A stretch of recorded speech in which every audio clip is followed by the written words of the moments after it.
Caster Mark Shire. Mark Shire, how are you doing this evening? I am doing great, Force of Will. How are you? I'm good. You ready to watch some exciting SHL matchups this evening? Starting off with, we have Pocahontas in Space, also commonly known as Piss, and Doesn't Matter in our first match this evening. I'm looking forward to this one.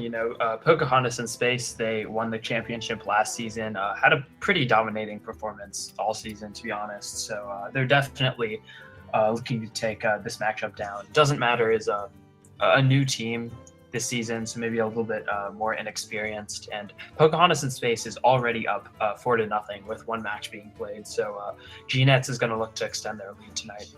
Yeah, it's like, and so it looks like GNetz is bringing Druid, Mage, Paladin, and Priest this evening. Dunamis is bringing Hunter, Mage, Priest, and Warrior. Any thoughts on this lineup? Because I think both of them are interesting. They both brought Priest, which is the thing that immediately stands out to me here.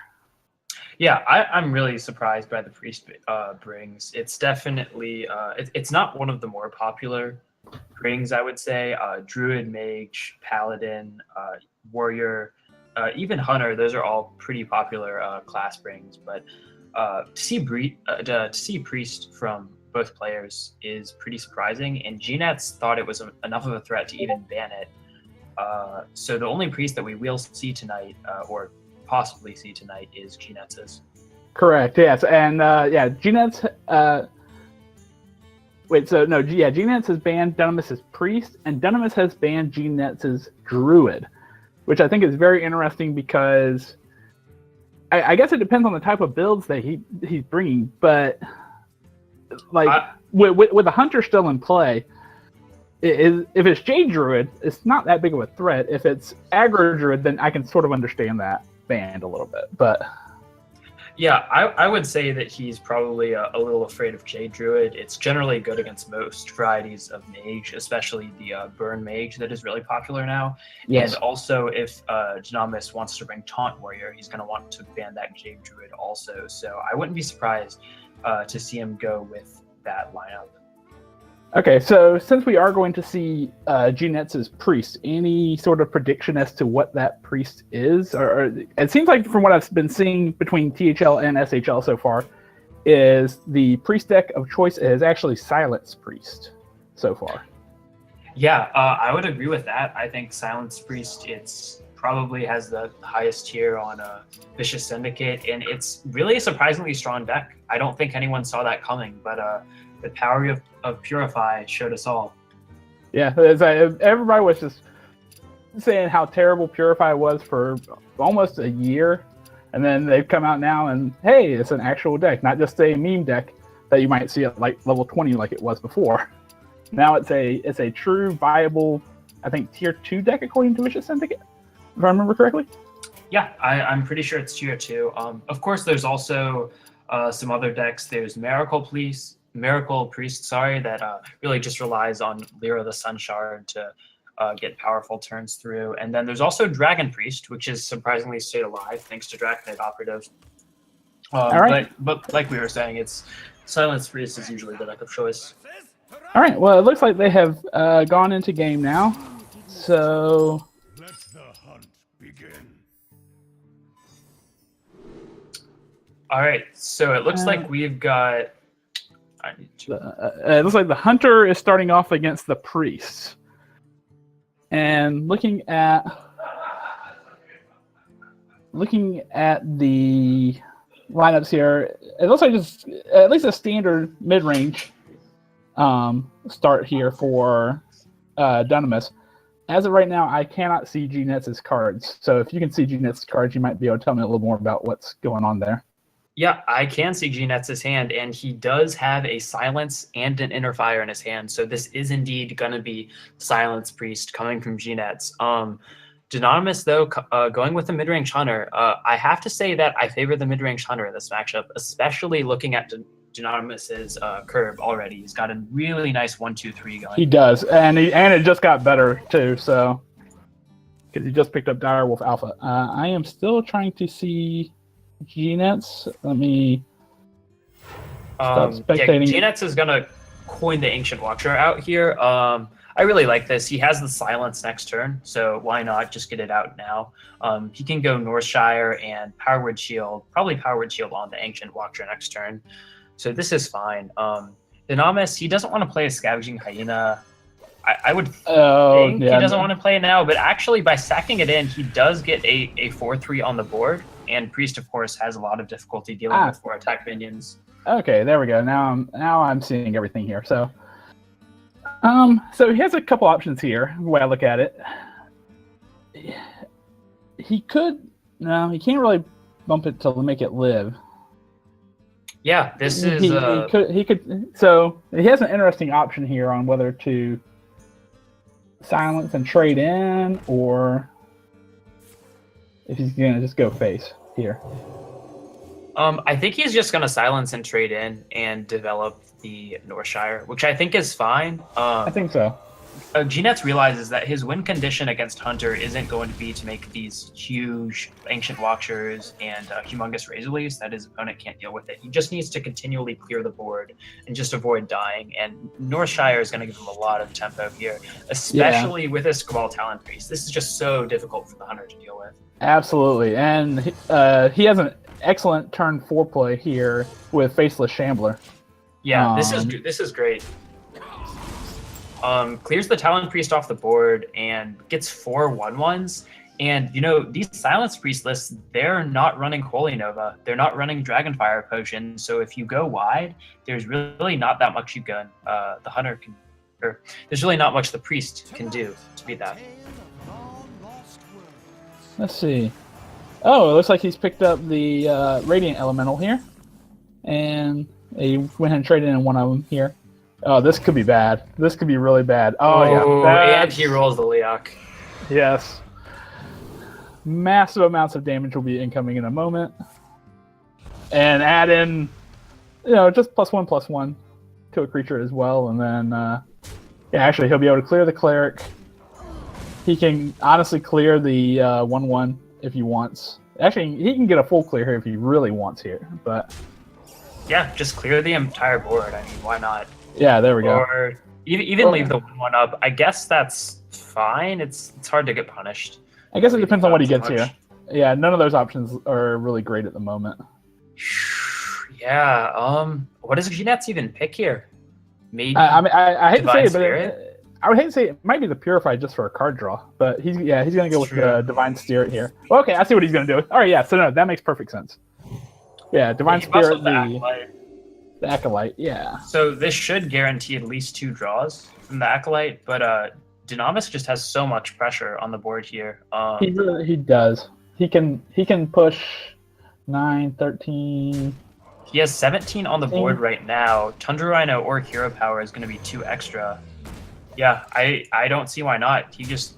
Oh, wait, it's not even 2 extra. He has the Direwolf on the board. Yeah. So, where do we go from here?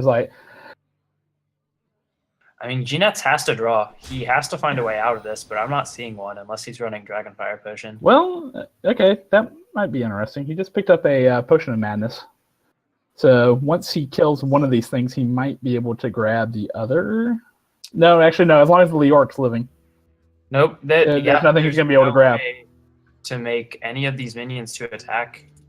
So he just has to Purify to hope to draw into an answer, I guess. And he's going to wrap it up. He says, don't think he can get out of the situation. I would tend to agree.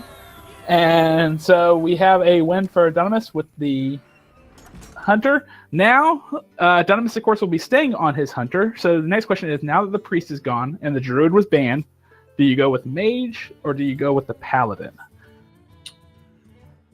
That's a tough choice. I think I might lean towards the Paladin.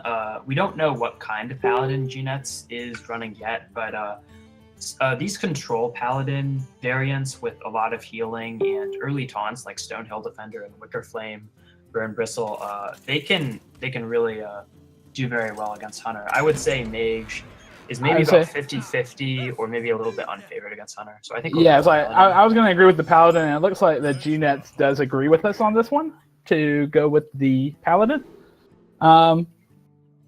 Actually, let's see. For Dunamis here, it's an interesting starting hand here.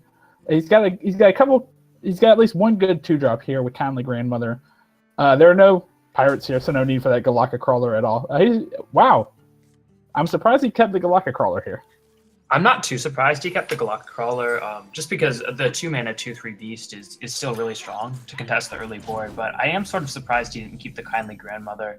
I guess he was just really hoping for a 1-drop. We do see the Leroy Jenkins in Dunamis' hand, so yes. Maybe this is just a more aggressive variant of Hunter. It's pretty surprising. Yeah, Face Hunter. It was like, yeah, we haven't seen Leroy and Hunter in a while. Yeah, and Dunamis coining out the Galaka Crawler with no turn 2 play in his hand, even though he does pick up the Razor Maw. I'm really not sure about that play. And no, I don't think so. I say because now he's tossing it out. It's going to be killed for all practical purposes for free, and he can still have a 3/3 Galaka Crawler if he really, or the Rockpool Hunter, which he will take. Yep, Aldor on curve seems pretty good. Dunamis is just going to bow here, kill the Murloc off. So, try to take back control of this board. Excellent here. Okay, well, good thing he got rid of the Murloc, because the Murloc War Leader was the next draw. So, yeah, just play that on curve.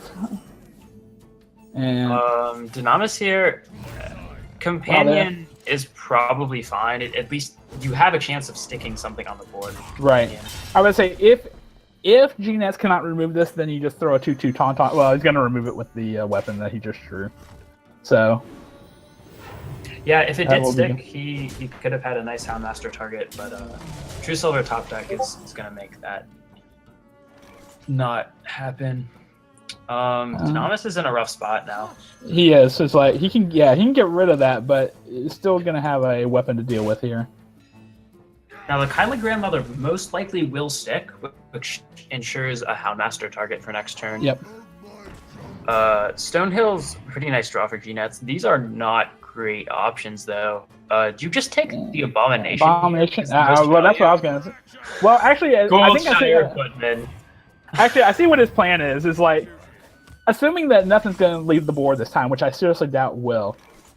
He has the ability to Sunkeeper Terran next turn, so he just wants to make a little bit of a wide board to go with that. So in that case, it makes a lot of sense as to.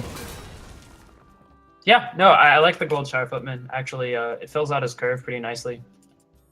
And actually, he's going to go with Spike Ridge. Okay. Yep, he's going to fit this 1/1 in. Yeah. I agree with the Spike Ridge here. I don't think you want a Sunkeeper Terra on this board. The Spike Ridge is just going to be really difficult to deal with, and this way you just get the easy kill on the Scavenging Hyena. Yeah. The Hunter just cannot. It has so much difficulty getting through the 3/4 taunt and the 2/6 that's going to come after it. Let's see. Okay, so he's going to Huntmaster. That will that won't get. Well, that will kill the 1/4. It will not kill the 2/6, but he has a very nice board lined up here for the time being. However, this is actually somewhat of a tempting Consecration board. Yeah, I mean, Consecration, Bluegill, Hero Power, just clear the board. Reporting for duty. Yeah, this is looking pretty good. Dunamis really needs... He needs like a Highmane or something to get back in this game, but with the Leroy, I'm not even sure if he's running it. Leroy Unleash is a pretty nice combo, so he's going to get a decent amount of face damage in here, but I don't know if it's going to be enough. I don't think it is. It's like he's hell-bent now. He has no cards in hand, and he's got a Sunkeeper Terran here. And just trying to he's going to come down. Dunamis. Direwolf isn't doing anything here. No. And that's a concession, so... Alright, so the Hunter is now done for Dunamis. Of course, GNetz will be continuing to play his Paladin. And the Priest was banned, so he has a choice between Mage and Warrior now. My guess is probably the Mage. I don't know, depending on what that Warrior is. I guess is the main question. I think I would lean towards the Mage. If we are assuming that the Warrior is Taunt Warrior because he banned Druid. But we'll have to see.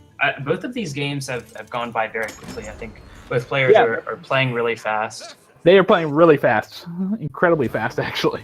It's a little hard to keep up, but I mean, these are two. I think they're 2 seeds in SHL. They're both experienced players in the league. I know Dunamis has gone to a couple Tavern Heroes. GNetz has had at least one top 100 finish or something, so they know what they're doing. Yeah, absolutely. So, and actually, we're seeing something now that we did not see from GNetz before. This is actually looking to be maybe the more aggressive Murloc aggro version versus just a typical mid-range paladin. It's like, oh my god, these turns are going so quickly. Okay. Yeah, GNetz is already on his turn 3. Okay. I actually think that I've seen this list on Twitter recently, although I forgot who made it. But yeah, it's an aggro build, but then it does have the curator, and just to draw your Murlocs and to draw your gentle Megasaur, which is a beast. And I've definitely seen this type of Discover Mage with Elise the Trailblazer in here.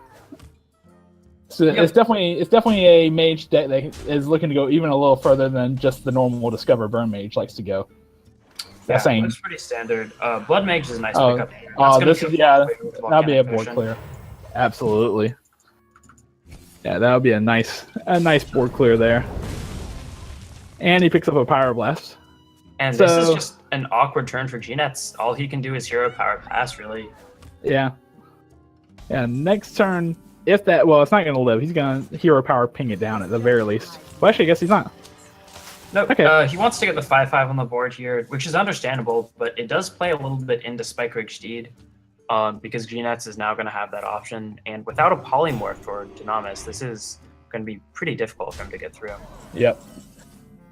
And so he can Fireball Hero Power to clear it out, but he still has to get through a 2/6. Yeah, so he still can't completely clear it out this turn, but he can do most of the work.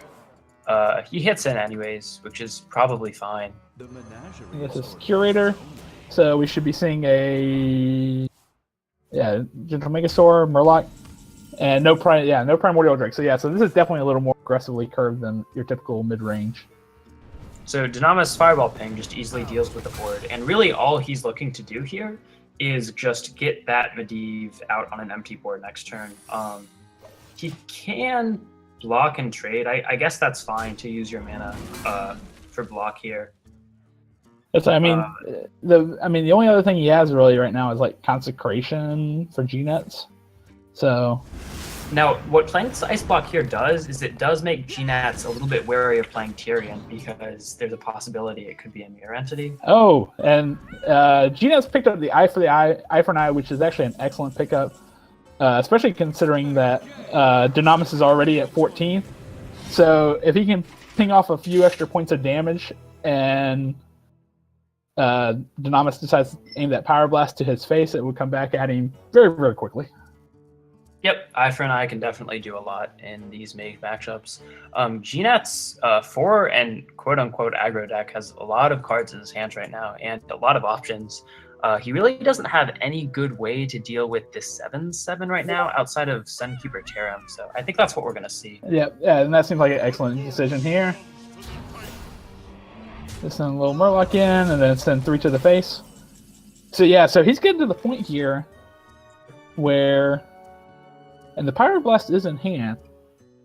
I mean, I don't think he's going to fire it off yet, and I think, of course, Dunamis will be very, very aware. Oh, boy. Oh, that is not... Oh, that's even worse. Wow. Talk about the worst combination of 2 cards you could possibly have here. So this is going to help to clear off the board, but Dunamis is going to take 7 damage in the process. Right. And that's pretty much a guaranteed pop block. GNetz, I'm sure, is just gonna. I would say I wouldn't even worry about popping the block. It's like I would hit 3 face, then it's gonna almost force him to Alex Strauss his own face as long as Baron Geddon's still on the battlefield. That's true. He can just leave the Baron Geddon up and he'll kill him through the ice block. Kill himself, yeah. Yep, and I think that's the line that GNetz sees as well. Maybe throw a Stonehill Defender or something like that. I would not do that because now you're just taking that away. Yeah, I'm not too sure about that. Set up the eye for an eye. Why not? Your opponent's at 1 That health. seems reasonable. Yeah, and I'm not really seeing what Dunamis can do here. He has to. Well, he can ping. I Yeah, mean, he pings and trades the Alex in, and then he doesn't immediately die. I guess. you can trade that Baron Geddon in, which I mean, he's got to, or he's dead for all practical purposes. The problem is Yeah. his block is still definitely getting popped next turn because of the Ashbringer. Well, he got the other ice block out of here, so he can kill the 3-1 if he wants with the Medivh Valet. Yeah, and he probably wants to. Ooh, or I wonder if you just set up the ice barrier here for some extra heal. I say, I Still don't know. get popped, though. I say, looking at Ashbringer on the other side of the field, it's like, I think you're better just killing this and calling it a day. Yeah, so this is probably fine. The Paladin outside of second consecration will have to attack into the mage's face to pop the block. which, yeah. So he's he can good just with play that. the barrier plus the block next turn. Out of my jungle. At this point, I don't know. Again, I mean, I'm certain that Dunamis knows that secret is eye for an eye at this point, but like, I don't know if I would be impeding his way of getting to my face with eye for eye up. Yeah, I mean this is still a pretty difficult spot. I mean, he has to. Alexing himself lets him live another. Wait, does it even? Does it? No, he's just. With 3, 4, 5, 10. Does he have anything? Oh, that he's costs- one no, off. No, he's not. He has at least Oh, he with has Gentle Megasaur. Blessing of Kings and Gentle Megasaur to give him the additional damage. Right. So sometimes he can low roll here and not get it, but yeah, that's That's he's a low gonna be roll. one off. But Yeah. I think this is still okay. Blessing of Kings on the taunt to protect your face some. Wow, that's pretty unlucky though. I think Yeah, it's like if that was any, if Wind Fury would have done it. Almost Wind anything Fury would have. +1/+1 and +3 attack. I think those are the only 3 that do it. I think so. So Flame Strike here clears the board, and Dunamis And is actually, gonna have to. He doesn't even have to set up block. He can just set up the barrier here. Rolling the taunts definitely helps, but Yeah. I wonder if you just Actually, he's dead. He's dead. It's like that would do it. So GNetz will win the game with Paladin, which will I leave. think. Wait, Dunamis totally could have won that game if he just doesn't attack. Right. How much damage would he have had? If he didn't Maybe attack, he couldn't have.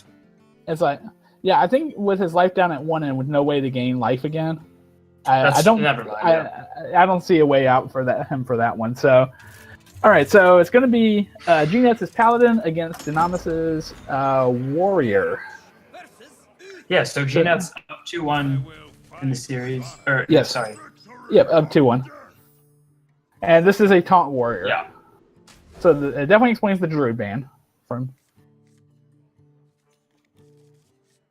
Okay, that's Yeah, actually okay. a decent curve there from Dunamis. He'll have So- Fire Plume's Heart. I'm And not he'll be surprised to see the taunt warrior. I am surprised to see him keep the quest though. He knows that his opponent is. I mean, GNetz is running a sort of hybrid aggro mid range, but I'm not sure how much the quest actually helps your win condition.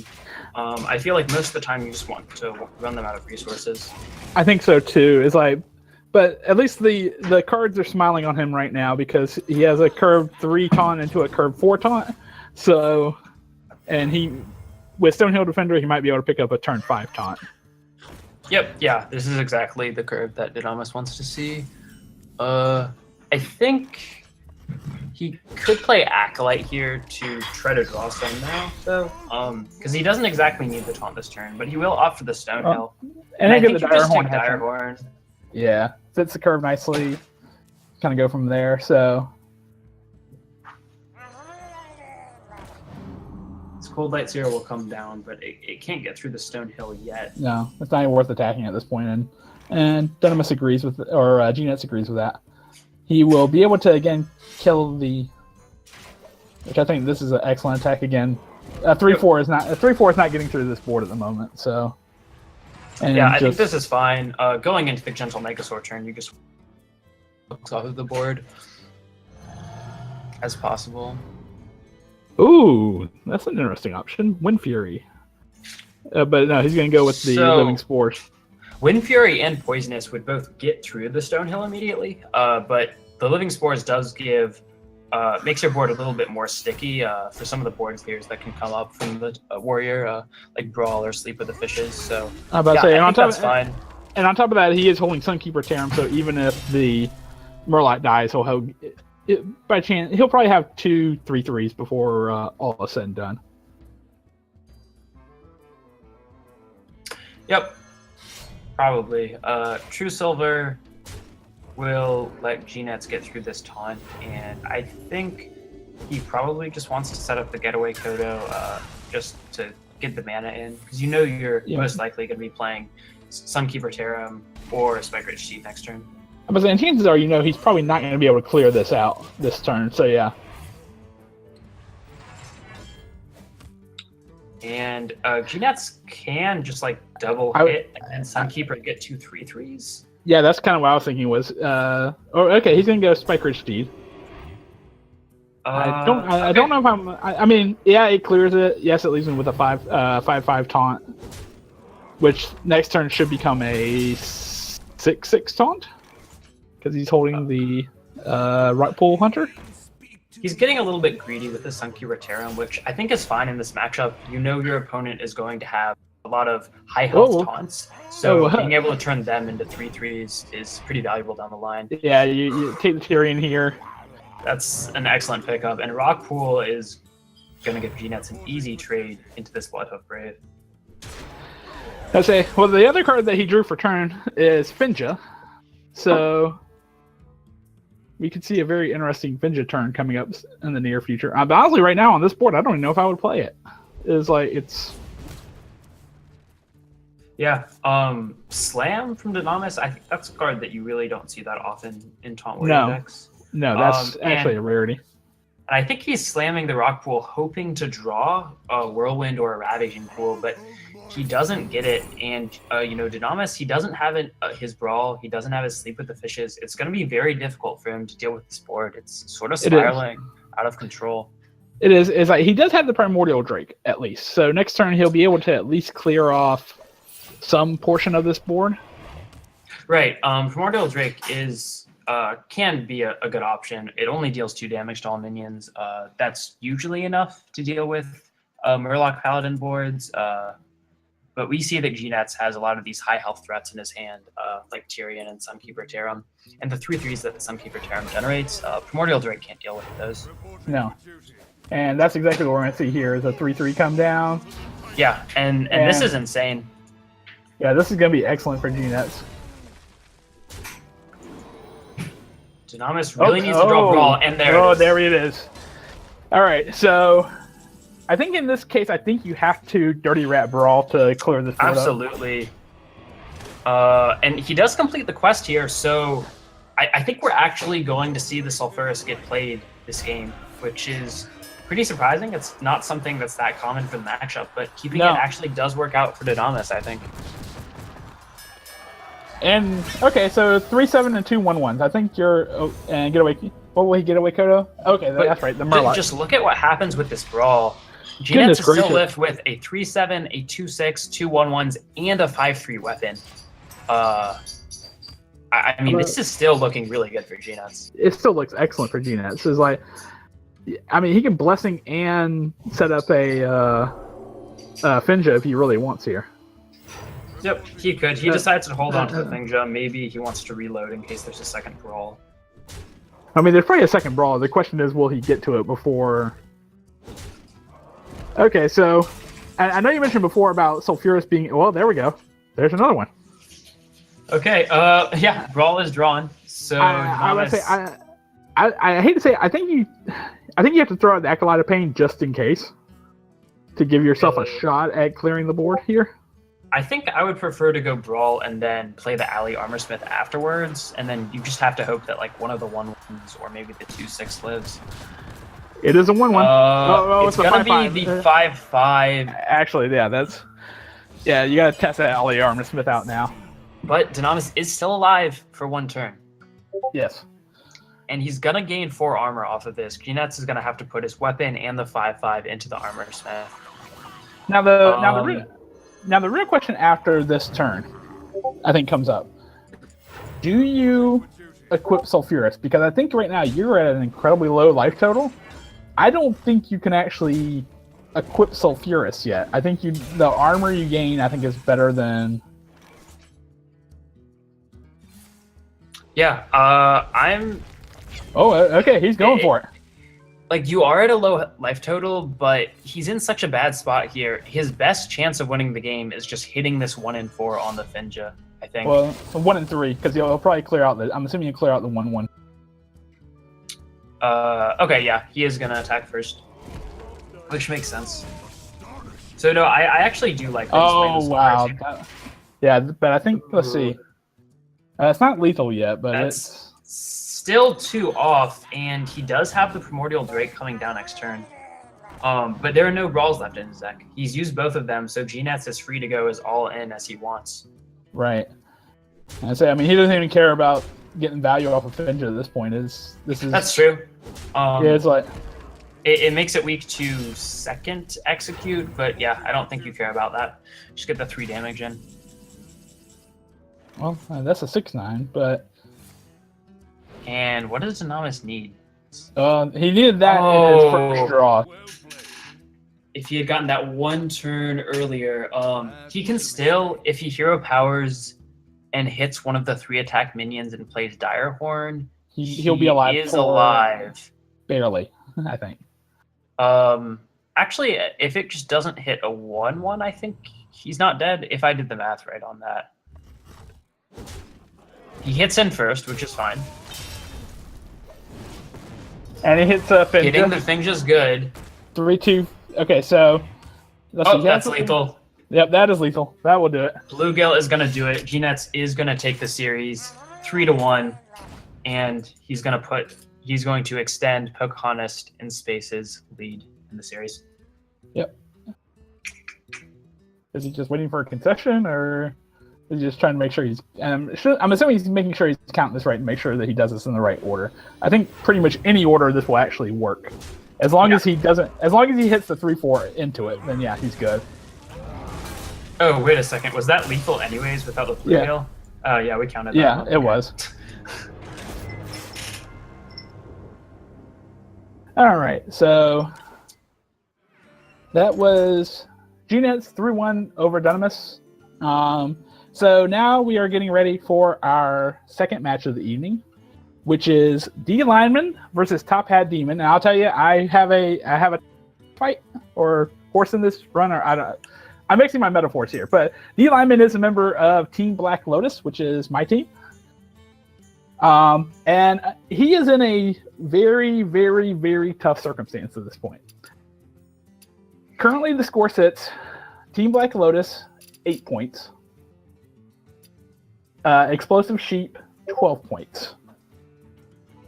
Unfortunately, Team Black Lotus cannot win the week. That is not possible at this point. But if D Lineman can sweep Top Hat Demon, then it will be a tie for the week. So it's a very rough circumstance, and Explosive Sheep was the SHL Season 1 champs as well. So yeah, this is gonna be a tough match for him. But if anybody can do it, I know D Lyman. I think he has the 3rd highest SHL PR of all time, and so if anybody can do it, he can do it. Yep, I think he's absolutely capable of taking this. I'm a little bit biased because Top Hat Demon is on my THL team, Aeon. So I guess we're both rooting for opposite players in this match. I still need D Lineman to add me. I'll message him real quick.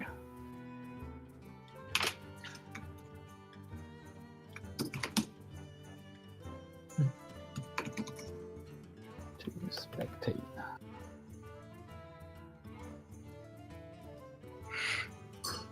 All right.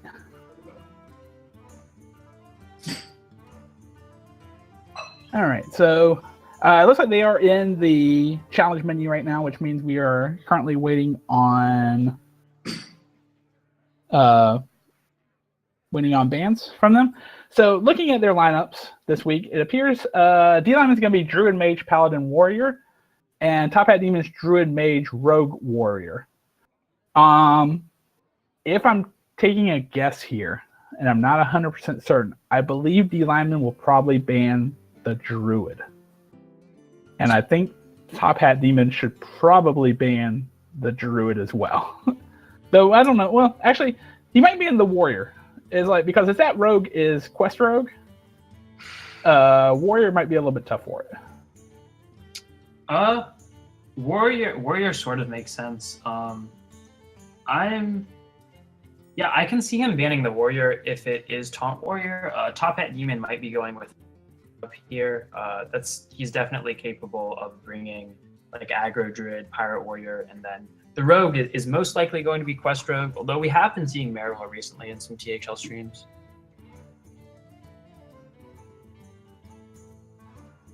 All right, and I think we're just waiting to see doing bans. Okay, so our producer is telling us right now what they're. Yep, I just need a D-Lineman to add me. So and does anyone else need to be added? Let's see. Well, I've got Top Hat Demon, so I'm good here. Oh, I got Top Hat Demon. Of course, I have D-Lineman since he's on my team. So. That's nice. So. Can you give me his tag? Yes, D-Lineman number 1865. And I sent. Okay. I sent And are there any capital letters in that? Nope, all lowercase. Cool. Oh.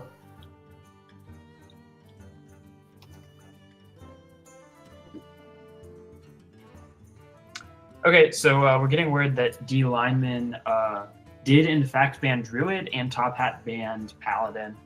I think that probably signifies an aggro lineup from Top Hat. Paladin I think so. is also a fine ban. Protects you against Control Paladin, which is going to do pretty well against most aggressive decks. It's like, okay. I'll see if they're they're going to be in yet. We still need to wait for D-Lineman to add me though. No.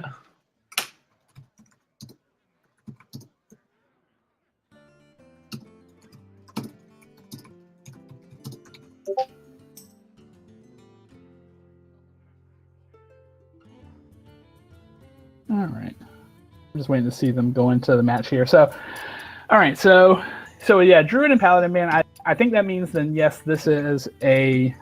I think I agree with you that if you're banning the Paladin, then I think you're running a more aggro lineup variation here.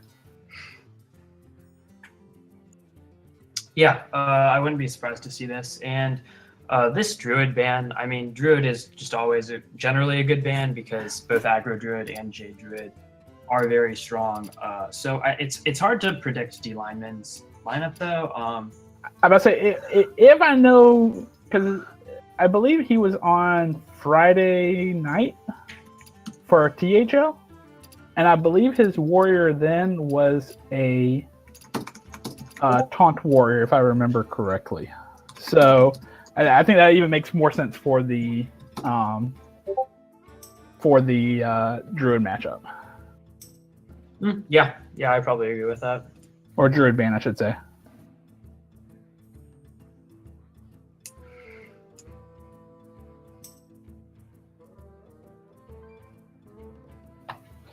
All right, so we are still waiting for them to get into match right now. Yes. They should be going in. All right.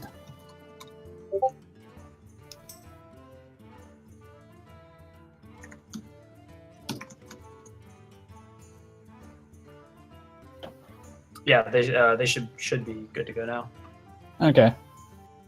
It's like, yeah, there's still see him as preparing to battle the friend. So once one of them gets in, then I can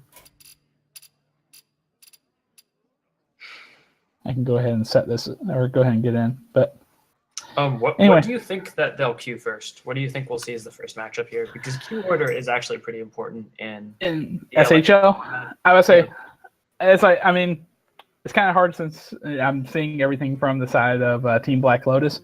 I believe the lineman should go in with the warrior first, I believe, and then for Top Hat, his druid was just banned against druid, mage, and warrior.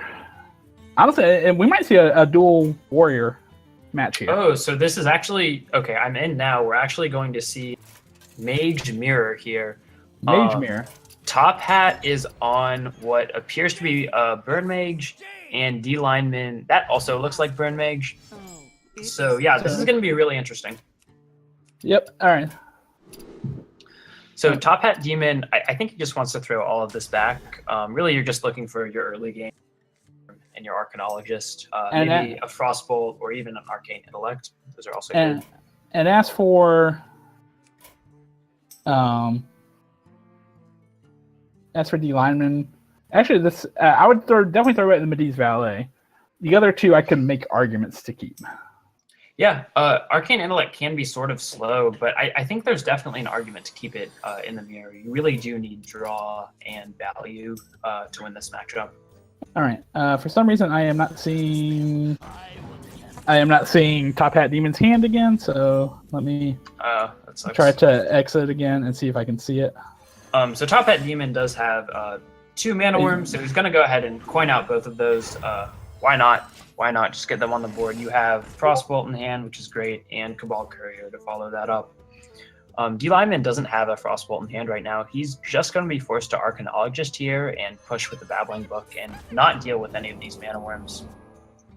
That's just going to play right into what Top Hat Demon wants. He's just going to Frostbolt Arcanologist here, I think, and be able to push with the Mana Worms. I'm really surprised to see D lineman trade in with a Babbling Book there, though. I'm not sure what that's accomplishing. He's not going to be able to finish off the Mana Worm next turn or anything. All right, so let's see. So it looks like D lineman's just going to go drawing cards here, and picked up a couple okay things here. Let's see. For Top Hat Demon, yeah, I'm assuming the Cabal Courier is coming out here. Cabal Courier just comes down here. I think I would take the Fireball in this position. I think so too, though. I could make an argument for a redraw with Cabal Courier later down the road, but I think since this is Burn Mage, you want to get as much burn to the hand as you can. I think an additional Fireball would help with that a lot. I mean, the turn 1 Mana Worm, Coin Mana Worm pretty much established Top Hat as the aggressor. D lineman has more cards in hand than Top Hat right now, but he's really falling behind on the board. Top Hat Demon right now, he just wants to finish this game as fast as possible. He's going to push 5 to the face this turn, and these 2 Fireballs can finish off the game very quickly. I wouldn't be surprised if we saw like a turn 5 or turn 6 victory for Top Hat. Let's see. He's thinking about Cabal Courier. I'll be honest, I'm not certain about that play because he is holding Kona Cold that could buy him a turn at least. But, yeah, I think you absolutely have to Kona Cold here. Coming in hot. He has a Shadow Word Pain or Dream Life. Shadow Word Pain's definitely the pick here, just because it's a good removal, but he's not going to be able to play it this turn. And Top Hat, what happens if he just fireballs and pushes face? That's let's see, 9 plus 6, well, he can trade damage. He can trade in still, yeah. He can trade in the 2/2, still give that up, and still push 6. Yeah, that's what he's going to do. He's going to push damage. He could have set up lethal with the Fireball for next turn. He could have just put his opponent to 5. But this is also fine, right? Yeah, I think so. It's hard for D lineman to deal with this. Shadow Word Pain Frostbolt is going to do it. Yeah. But he's not developing. That just gives Top Hat the initiative on the board again. I would say, I mean, it will buy him 1 turn, and next turn he has no choice. He has to Ice Block for his turn. Oh man, Top Hat just drawing all the burn in his deck, and I mean, fireball and put your opponent to 1. That seems pretty good to me. I think that's the play, honestly. Is I think you have to, put to 1, and it is going to force the ice block either way. Actually, if he just goes Gluttonous Ooze and pings, he can maybe bait D-Lineman into thinking that he doesn't have the burn to finish it off. That is a very true with the Fireball Frostbolt next turn. That is a true statement as well. So, yeah, I guess it depends on how tricky he wants to get here. Is like, yeah, if he goes Ooze, that's exactly what he's gonna do. And I do like this play because in case you aren't able to finish the game off in a couple turns, burn, like you still have the burn in hand. Like if you end up fireballing face and then D-Lineman has some crazy way to come back, then the Gluttonous Ooze isn't going to do anything in hand, right? It's just going to end up being in it's not if you fall behind. He chooses to not ping there, which is fine because he'll have 6 mana, so it's good either. Oh, actually that's the wrong secret. Yeah, he does that to play around Ice Block, which is very valid. That's actually really heads up play down ping. But he's going to finish this off. Top Hat doesn't, he assumes that's Ice Block, but this is the correct way to pop the block, and it's actually just going to give him lethal. I'll say, yeah, that'll do it. So, well, with that loss, Top Hat Demon does secure the win for Explosive Sheep, as even a victory now will give Explosive Sheep 13 points. So... And that will give him the week. Yep. So he is going to secure the week, but these two players definitely still have a lot to play for. Absolutely. We were talking about earlier, D-Lineman he's been playing. I want to say this is his 3rd season in SHL, and he has one of the definitely top 3, if not top 2, highest PRs in SHL. So he's certainly looking to defend his honor. Yep, absolutely. So. So the choice between Mage and Warrior. No, that's right. Sorry, Warrior and Druid. What do you queue into? What do you queue into this Mage? Is like I would probably say Druid. I am assuming that it's Jade Druid, of course. That's gonna which has a really strong matchup against Burn Mage. D-Lineman against. He played on stream on Friday Night Fight, and he brought a very interesting Jade Druid that was running 1 Jade Idol and then a bunch of anti-aggro attack with like Doomsayers and Galaka Crawlers, and it didn't work out for him. I'm gonna say, and based off that, that's sort of why I'm thinking he might go the Warrior here. Is like I don't know if it's a better matchup than the Druid, but it's close. We'll see what he cues into. He is going with the Druid. Yeah. Okay, I'm not into the game yet, so I can't see. You know what kind of Druid it is? It is Jade Druid. Actually, it looks like he has changed the deck from Friday night because I did see a second Jade Idol in hand. Yeah. And Top Hat Demon's got a little bit of a clunky hand to start off with. He's got Alex Straza, Volcanic Potion, Cabal Courier, and Meteor in hand. I'm not surprised that D-Lineman changed his deck because in Friday Night Fight, he was going for a very specific type of Jade Druid deck, just built to beat Warrior, just with Jade Idol to beat Taunt Warrior, and then a bunch of anti-aggro tech to beat Pirate Warrior. So you can't target decks in LHS, of course, so he's going to go a different route. Looks like a standard Jade Druid here. All right, so turn 2, I'm assuming for D-Lineman, this will just be a Wild Growth and pass here. Yep, Wild Growth is fine. Top Hat's just going to get a nice Cabal Courier on curve here. Let's see what he picks up. Well, Ingmaster's useless.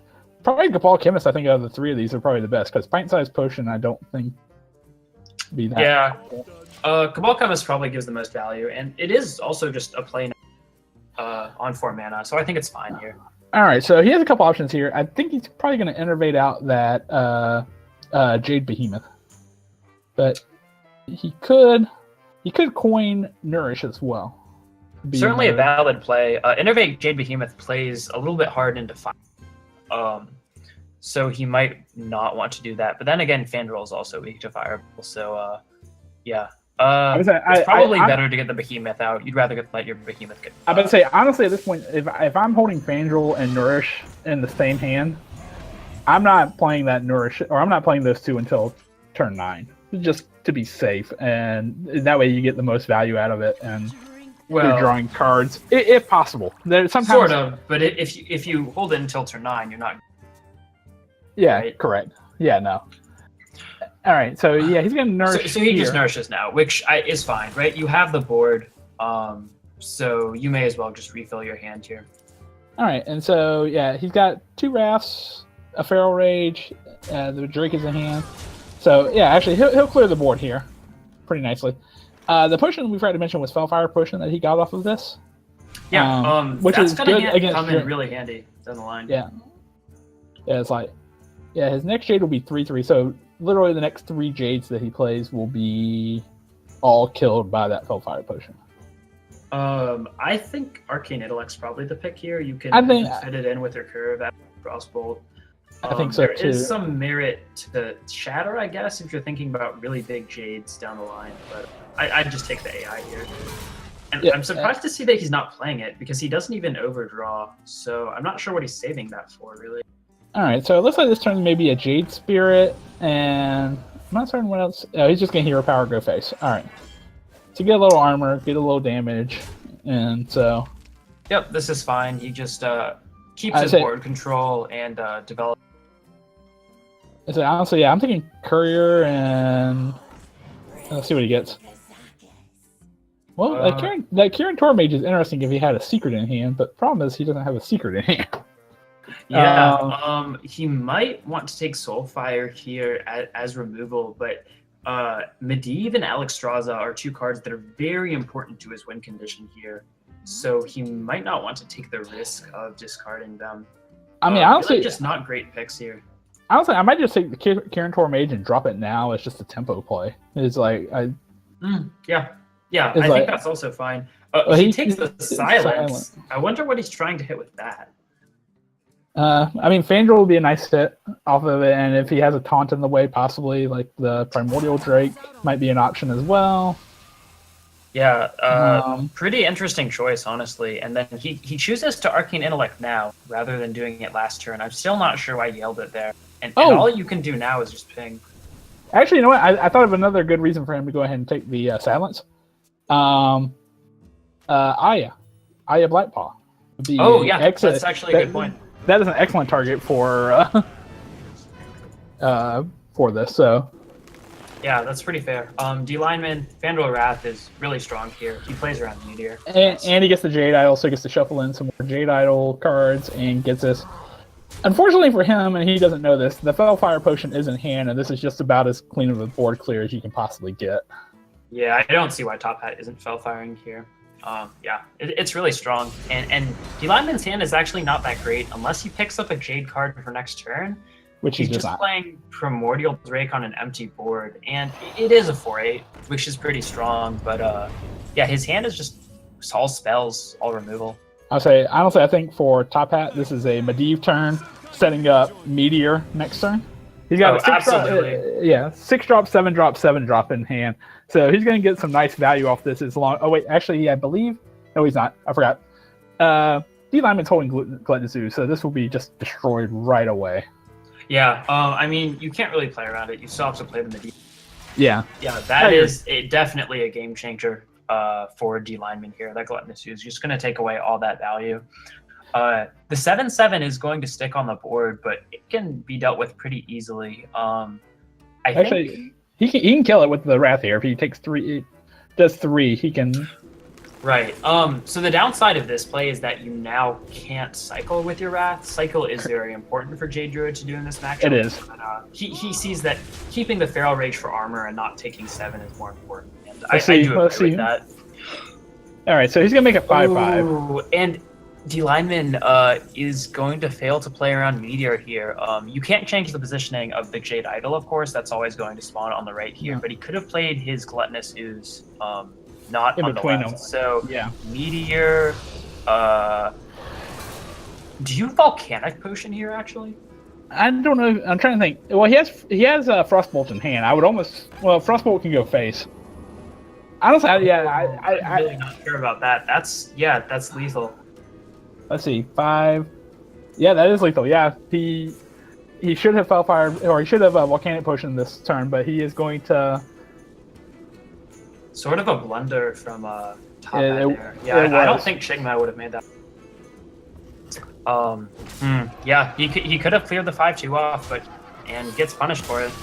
Yep. All right, so D Lyman does pick up a win here, and he will be continuing on his Druid, which means now he's got Rogue or Warrior against this Druid.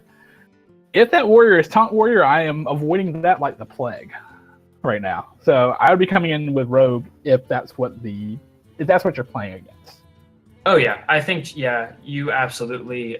Even if you are playing Power, Quest Rogue just has such a strong matchup against Jade Druid.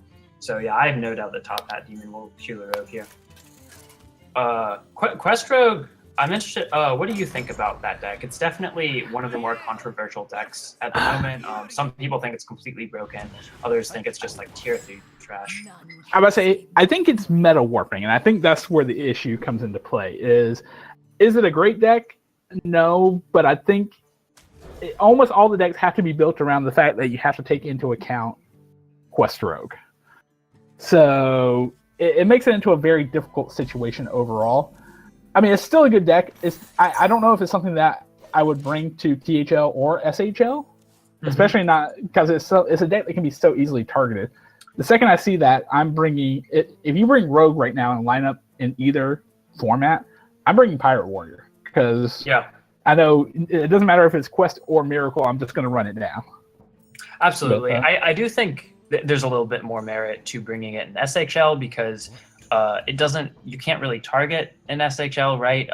You can still win the matchup. Correct. If you bring like other decks that are teched against anti-aggro and your Quest Rogue, if they try to go anti-aggro to beat the Quest Rogue, then you can still get the wins with your other decks. But yeah, Top Hat Igneous Elemental is a really important card for this deck, and especially against Jade Druid, which isn't going to have any ways to like silence it or deny Top Hat from getting the extra elemental before that's going to help it's like, the quest. I say, unfortunately, what he's probably going to have to end up doing is just leaving it on the field for a little bit. But then the problem comes into play is as his Jades get bigger, he's going to get those 2/1/1 or 2/1/2 elementals. You can't prevent it from this point. So. Yep, exactly. And if you don't try to kill the 2/3s off, well, I mean, you're not going to get the board, and you're going to keep getting hit in the face for 2. And the Quest Rogue is going to complete the quest. Like, right? At this point, with Top Hat's hand, that is an inevitability. I think so, yeah. It's like, I think right now I'm looking at probably a turn 6 completion, depending on what happens to these. Yeah, it really just depends on how quickly these Igneous Elementals are going to get popped. And D Lineman, he's hovering over Nourish, so he may not want to pop them this turn. The problem is if he plays that Jade Behemoth, if he coins out that Jade Behemoth, then Top Hat's going to get all 4, and he will complete the quest next turn. Now, wait, can D Lineman even draw? How many cards does he have in his hand? 1, 2. So he can, if he nourishes here and doesn't play anything else, he'll overdraw, and he'll have to just waste the. But what do you do if you're D Lineman? This is such a tough position. I don't know. It's like because it definitely doesn't seem like coin Jade Behemoth is the right call by any stretch of the imagination. But I don't think he has a choice though, because as you said, if he nourishes, he could nourish for mana, and that's what he's going to do. Yeah. Okay. So this is actually better. Yeah, I like this play. This is, I think, his only chance of winning from this position, right? You ramp up, and then in the late turns, you get this huge amount of tempo that the Quest Rogue somehow can't deal with, and try to rush them down quickly before they complete their quest. Okay. Youthful Brewmaster pickup from Mimic Pod. That's going to be pretty important because Top Hat Demon, now he doesn't even have to wait for these Igneous Elementals to die. He can just play Firefly and bounce back the Firefly or bounce back the Flame Elemental. Actually, yeah, he can drop Fire Elemental 3 times next turn, I believe. Let's see. It's 6 mana. No, he can drop it twice. Yeah, he wouldn't be able to. Yeah, he'd only be able to drop it twice, and it is looking like this is going to be closer to maybe a turn 7 or turn 8 quest completion at this point. But that's completely fine for Top Hat because he isn't getting rushed down. He's at 29. His opponent doesn't have a board right now. Well, it's still looking really good for him. Well, the problem is though, if D Lyman drops this Jade Behemoth, he is going to have. Yeah, he'll have 4 5/5s because he's holding the prep right now. So, yeah, he can play it out, and then purposely run the 2/2 in, get two more Flame Elementals, and then just prep out the quest. Yeah. I think D Lineman's line was right. The Jade Behemoth plus the Wrath. It gives him a slight chance of getting the board, but unfortunately, the prep for D Lineman is just going to mean that he is facing down a board of 4 5/5s. Yeah, that's pretty massive there. I mean, he can keep trying to toss taunts in the way, but these taunts are going to just start getting worse and worse as. Yeah, I mean, he's going to try to race this, but unfortunately, I think this is a losing proposition here. I think so. Yeah, D Lineman's going to do everything he can by sending these. Top Hat, he has a lot of things to do this turn. Yeah, you're definitely killing the taunts. He can, if he wants to be efficient, he can use his hero power to get 1 damage in. But I'm not even sure if you want to expend 2 mana doing hero power, where you can just get as many. Well, he is holding South Sea Deckhand, so a weapon would give that charge as well as patches. So. Yep. Yeah, that's definitely a fair point. So yeah, actually, I agree. The weapon does make sense. He can punch in here, and he could go face, but I don't see how you lose at all if you just trade in everything. No, well, it's like actually, no. Primordial Drake can clear a lot if he does that. So yeah, it's like he's gonna want to be smart about his trading. I think he's just gonna go face here, and I think he's just gonna try to preserve his board as much as possible here. Yep. And if I'm Top Hat, I'm Brewmastering back the charge here. You don't get greedy with getting you have enough value. You just want to make sure that you can charge in and kill maybe like a Primordial Drake or something, or just I'm about to say, finish the game. It's like he can kill 5 of these right from the get-go. Yep. It's like yeah, I mean this is not bad. He can Primordial Drake. He can even hero power to finish another one off if he wants to. And so he'll just leave 1 5/3 on the board with this play. If he does opt to hero power here. Well, actually, and he can gain. Okay, now he's just gonna hero power this. He can also Feral Rage if he opts to, but Top Hat is going to be able to use one of these charge minions to finish off the Drake. Oh boy. Or actually even use both of them and then just pop them back after they're both 5/1s. Sorry, I mean return them to his hand with the Youthful Brewmaster. Yeah, this... Yep, I like this.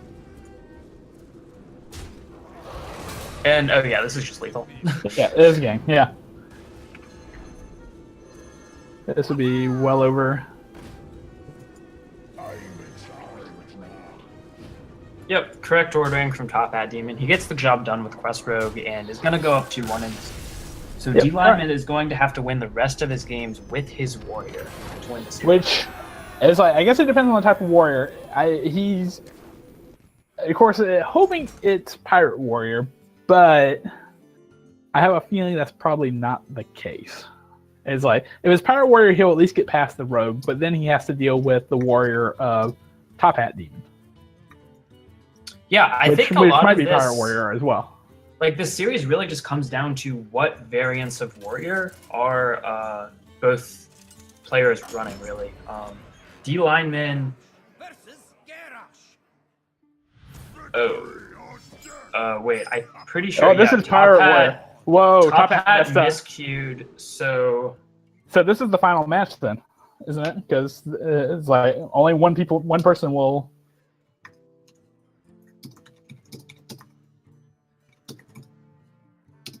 Yeah, I think you got confused thinking this was SH or THL. All right, he is conceding the match. So that means at this point or conceding the game, I don't know what the rules are here as to does Top Hat Demon have to go back to his Rogue now? Okay, so Top Hat is telling me that D-Lineman would not take that win So I think they're just going to queue up with Top Hat on the Rogue. They're just going to re-queue again. Yeah, I'm not entirely sure about the rules of this. It gets a little bit messed up because queue order has to be pretty exact in SHL as opposed to THL, but I'm Right.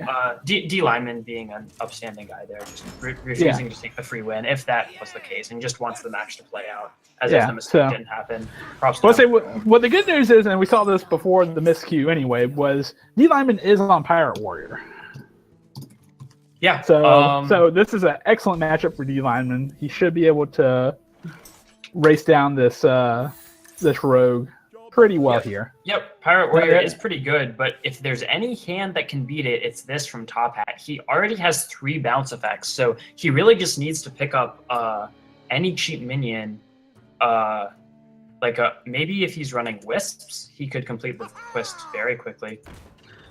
I would say, and interestingly enough, I just realized D Lyman actually has a Galactic in this deck. Yeah, Galactic Crawler is, I think, pretty popular in Pirate Warrior just because it's a solid 2-drop. You can sometimes eat your own patches, and of course it's good against other pirates. It is going to be good against the Rogue in case Top Hat draws his South Sea deckhand or his patches. So it'll close out. Top Hat Demon did pick up an excellent 1-drop here for Firefly. He can, but yeah, he's just going to hero power, and because next turn he'll be able to drop it at least once. Yeah, I like this. Just going for the hero power here. He can Firefly. He could Shadow Step it and then Brewmaster it back. But I wonder if he just wants to take a route of Brewmastering or Shadow Stepping the Flame Elementals, because he really does have to get this quest done quickly if he wants to be Pirate Warrior. I think, yeah, he does. And so for D Lyman, he has a couple options here. He can go Weapon or he can go Frothing Berserker. Coin Frothing is like, my guess is, if he does Weapon, then, I mean, that's fine. You're pushing 4 to the face. And he's holding the Blood Cell Cultist in there as well. But it looks like he is going to go the coin, and I'm assuming this is going to be Frothing Berserker if he is coining this out. Yeah, I like coining here.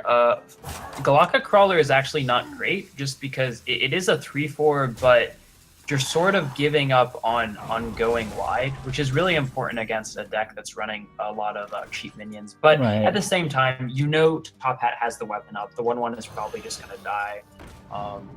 And he can save the coin for another turn, maybe Coin Reaper down the line. Well, actually, yeah, he can. Yeah, Top Hat will be able to actually do this twice this turn, because he'll be able to drop it and then Youthful Brewmaster it back up to his hand.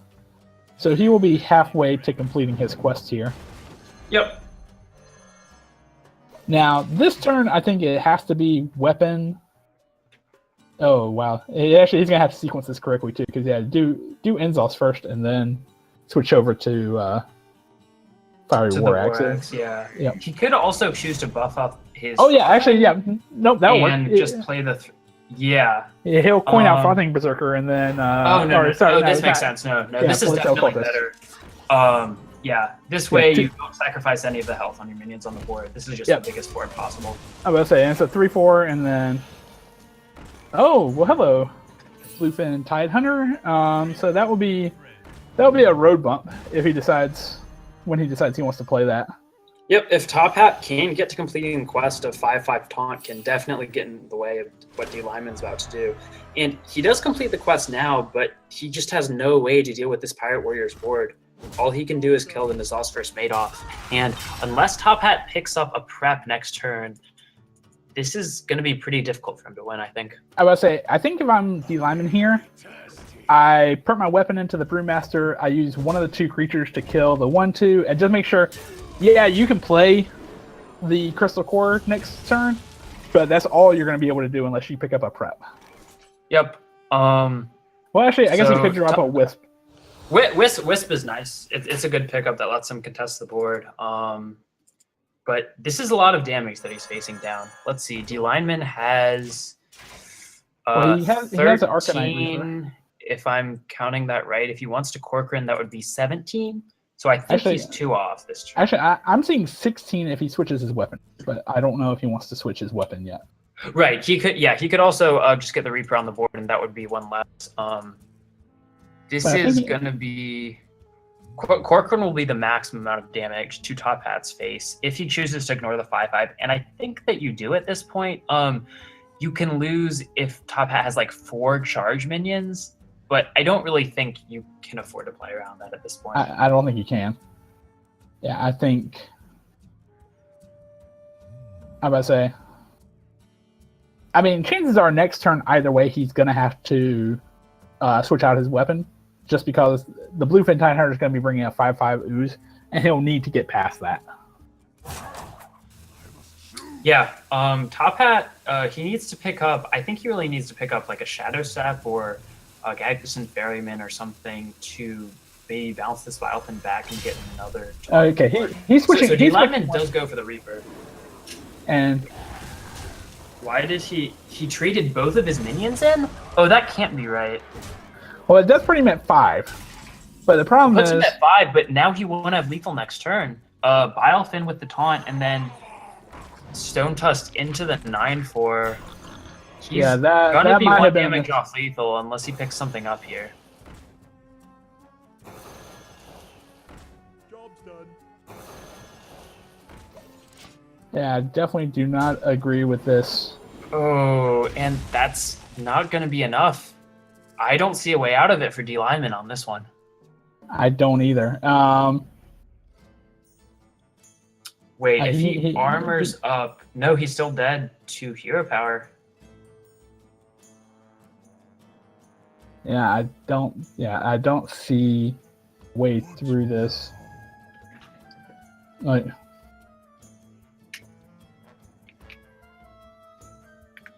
Yeah, and I mean, if he had just gone face with the Galaka Crawler and the Bloodsail Cultist, he would have had lethal this turn. yeah. Sure.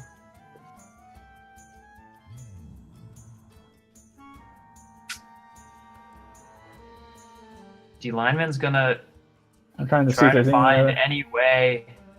But yeah, he's just dead. So, let's see. If he hits face, then hero powers. He'll be at 21, which still, hero power will still end it. And he sees that as well. So D-Lineman's gonna give it up.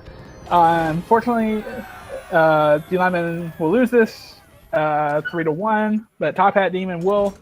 Well, he already took the win game 1 anyway, but Top Hat Demon will win the match for Explosive Sheep 3-1. And yeah, it's like I think believe if he were held onto the Galactic Crawler, it would have given him the 5 to go to the face. He would have had enough, but with the Corcoran Elite that he drew, that was there. So, but that was tough. But anyway, so 2 excellent matches tonight. I think overall it's like a great win for Piss, a great win for Explosive Sheep as well. So, I guess anything to add on to this for tonight? Hello? Wait, what do you mean? Oh, sorry. Yeah, any final thoughts? Any the final? evening. Oh, Yeah. Yeah. No, I thought these were some really good games. I think in that last match, probably nothing too surprising that we saw, but I was pretty interested to see the Silence Priest from GNetz in the first match. Of course, it didn't work out for him, but I think it's still cool that he brought that. Explosive Sheep, I think they lost in their first week, if I'm not mistaken. So this is definitely a good win for them to pick up and get back on track. Yep, absolutely. And of course, I believe Piss won last week, I believe as well. Actually, let me go back and look at how they won. Well, I know they beat us, but the question is by how much. Oh yeah, they won 14-9 against us. So Okay. So yeah, I guess that's one good thing I say for Team Black Lotus is I think 2 of our tougher teams for the season were our first 2 weeks. So hopefully we'll continue seeing great things going forward. But yeah, so great win for Piss here, great win for Explosive Sheep. So yeah, as I said, thanks for joining us this evening, and we will see you next Sunday.